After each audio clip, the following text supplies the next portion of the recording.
kind of like the Ten Commandments, but they're like the Eightfold Path. So then we have the third sun, the mountain, keeping still. This is the light side of fall. It's bright out, it's social, harvest is coming in, we're enjoying the benefit of everything. But do we reserve things, do we store things, do we keep something still, or do we spend it all? This is the question. So this is right effort. This is Libra and half a Scorpio. So Libras can get really superficial, spacey, can get too indulgent, and are not really that driving. They tend to be a little more indecisive. One needs to use their will energetically to prevent unwholesome states of mind from arising.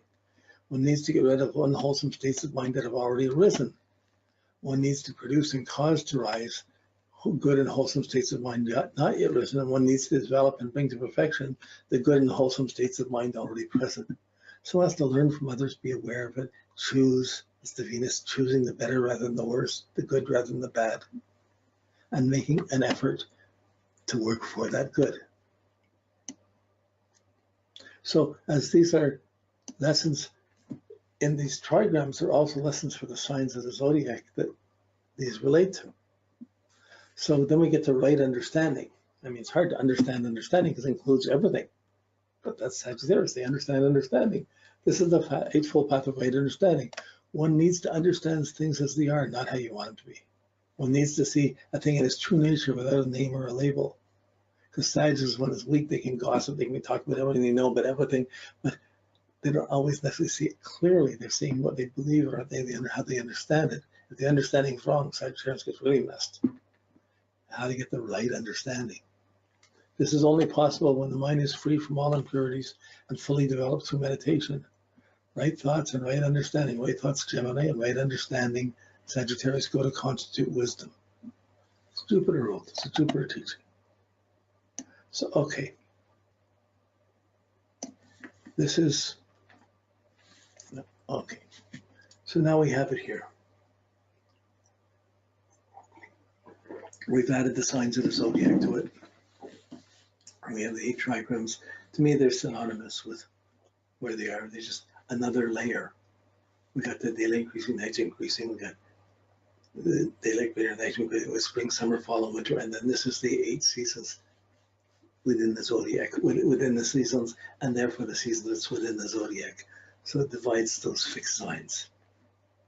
So I think we'll go right over to the next one. Okay, yeah. So we'll go to here.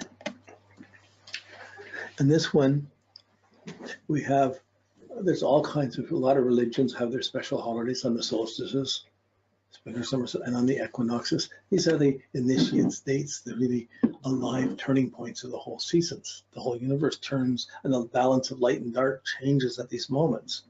Very potent, powerful moments to aspire to be in touch with, to be in tune with. I have many special holidays. Really, where does the year begin? Where does any cycle begin? It begins at the greatest darkness. The year doesn't begin at the spring equinox. It begins on December 22nd. In our calendar, we put it to January 1st. It's been adjusted, but really, it's December 22nd. The winter solstice is the beginning of the year. And Sagittarius is all the completing, the final things, watching what happened as the ending, and the Capricorn is the beginning. It's always difficult in the beginning. If you start things just on impulse, you can make a fool of things. You're not going to do right. Things get broken. If you have a baby and you're just bringing up the baby on impulse, baby's going to die. If you aren't cautious, oh my goodness, I have to take care of this kid. It could die. I could do this. It needs this. I got to do this. I have to. It's a very Capricornian thing to take care of the baby. The beginning of the cycle till they can stand up and do things for itself, and then even then has to be watched. So the spiritual points at the equinoxes and solstices are really powerful points. But the middle of the fixed signs, they're called the points of avataric descent. It's when the spirit from the equinoxes, like the energy is generated at the equinoxes and solstices. And through the cardinal sign, that energy is manifested powerfully, and it drives itself to establish itself in life, in the world. It brings the energy down into life at the middle of the fixed signs. And once it plants the seeds and it gets that energy planted, then the world has to adapt to it through the last half of the season. Right? And you can see this pattern. So the Wiccan holidays, the Wiccan religion, the nature religion, or the physical life is God religion and nature religion, it has its holidays in the middle of the fixed signs. Now, generally, well, even within the Wiccan tradition, there's some that follow the Christian calendar and do it then, and some do it at the correct time at the 15 degrees of the fixed signs.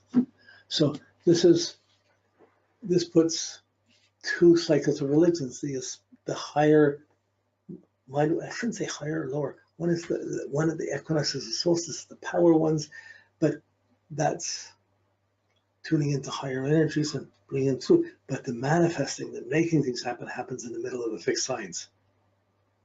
So the energy is generated at the cardinal signs, and it's concentrated into the fixed signs, and it's adjusted and adapted to, and comes out of that from the mutable signs till it gets back to the next cardinal impression.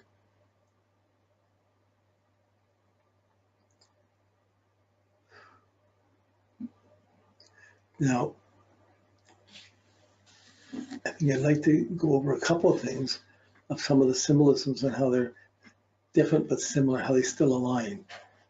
Capricorn, well, it's the thunder, but the image is thunder, the arousing force thunder. It really represents the sound coming up before you see anything, the sound that's emerging in the darkness. It's the light, it's the movement emerging in the darkness. You know it's coming. So at the solstice, you have those first 3 days of darkness. At the winter solstice, the greatest at the end of the year. And there's 3 days where the sun seems to stay at the southern horizon. It doesn't seem to come north, it just stays at the same point. Those are the 3 darkest days. Those are the 3 wise men. After the initiate's point of silence, there's 3 dark days. And then on the 3rd day, after the 3rd day, you can notice physically that the sun, if you're standing at the same point looking at the sunrise, you'll notice that the sun has moved 1 tree upward. It's moved, there's a little bit of difference. And you start seeing the sun is beginning to return.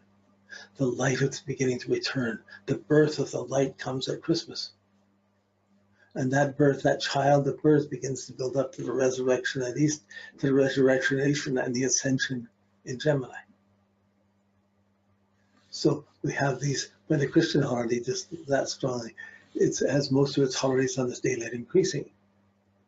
The Jewish calendar has those day holidays, but also has a lot of holidays. Its main holidays, and the nighttime is increasing on the more social factors coming into it.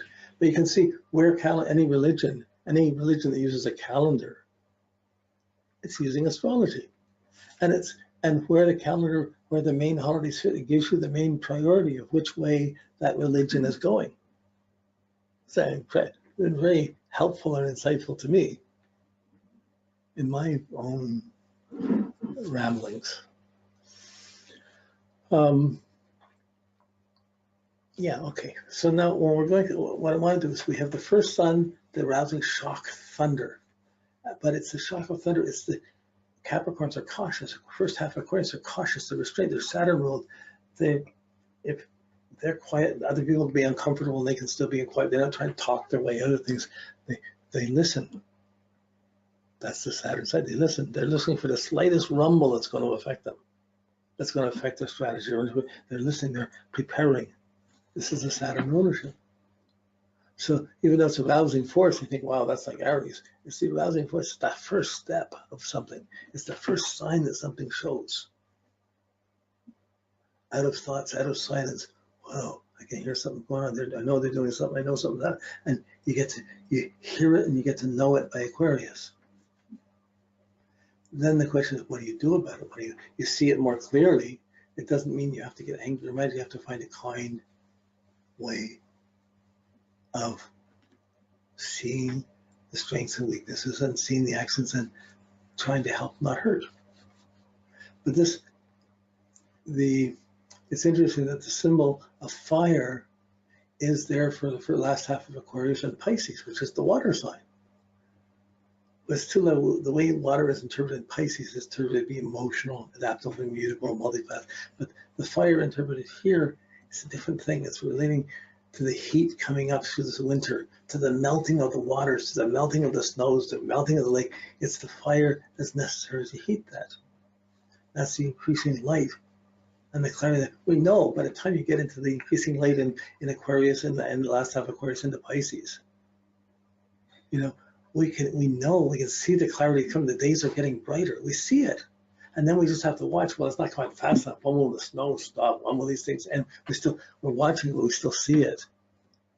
And there's this clarity of being able to see, is it going to be an early wind? Like we look for Groundhog Day, which is the middle Aquarius. It's supposed to be about February, I think on the 6th, 5th or 6th, 15 degrees, where if a groundhog sees its shadow, then it means it's going to be very cold because there's no clouds in the sky. If it's that cold in the middle of winter, winter will be 6 weeks or longer for the last. But if it doesn't see, if it doesn't see a shadow and there's clouds, it means it's fairly warm and damp. It's not really cold air, and that means the winter will end sooner. So that was the logic behind the Groundhog Day or Candlemas, or yeah. So there's sort of stories and myths or teachings behind them. They eventually unveil themselves. But the fire of the second daughter, that clarity, is increasing light that's burning and melting the waters, melting the cold. The icy waters is bringing back the compassion out of the cold, wintry strategies. Okay, when you get to Aries, you get to springtime, you have the third daughter, the joyous lake. Well, we have the lake and water running the fire and the earth signs. It seems like a real contradiction. But when you think of it and you observe what's happening, it's not. The heat that accumulates in Pisces, that melts all the snow and brings all the rain, brings that down. It melts the the cold ice. It brings floods, water melting. The biggest problem in Aries is the rivers overflowing their banks, floods going on, and people have to watch. It's the end of winter, but you try and go. It's mucky, it's wet, it's messy, it's muddy. It's not an easy time to go out and be doing things. But you've been locked up all winter, so you're gonna get out anyways because the daylight's brighter, and you gotta do things anyways. And you're happy to do them, even if it's a mess where you weren't so happy 4 weeks earlier. But this is the joy of the springtime. Ta-da, it's here. We're finding your winter's going. It's going. So even if it's messy, who cares? It's the end of the old rump, the old winter. So this is the joy. And the joy is tied to the Venus. The Venus rulership in this Aries to middle Taurus, it accentuates the Venus. Make the right choices, do good things, make right choices. And this becomes really a positive energy. If you're angry or you make bad choices or selfish choices, whoa, the joy is going to turn to discontent very quickly. So it still has the theme that's there, somewhat based on the rulerships. As we get into the light half of spring, the father, the creative, the strength, you're getting into the strong words, the strong ideas, doing one's own thing, being independent, the most independent time of the year. We're going from the last half of Taurus to Gemini. They have their own way of doing things. It's not going to change the Taurus. The Geminis are following their own ideas. They think they're stupid for reflecting on things.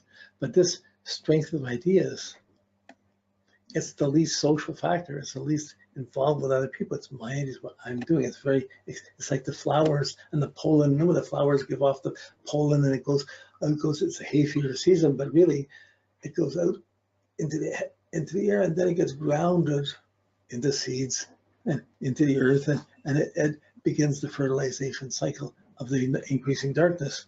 But so the creative heaven is like the sun coming up to the brightest time. It's the brightest time of the zodiac. It's getting brightest, lighter. So the heaven allows us to be really active and creative.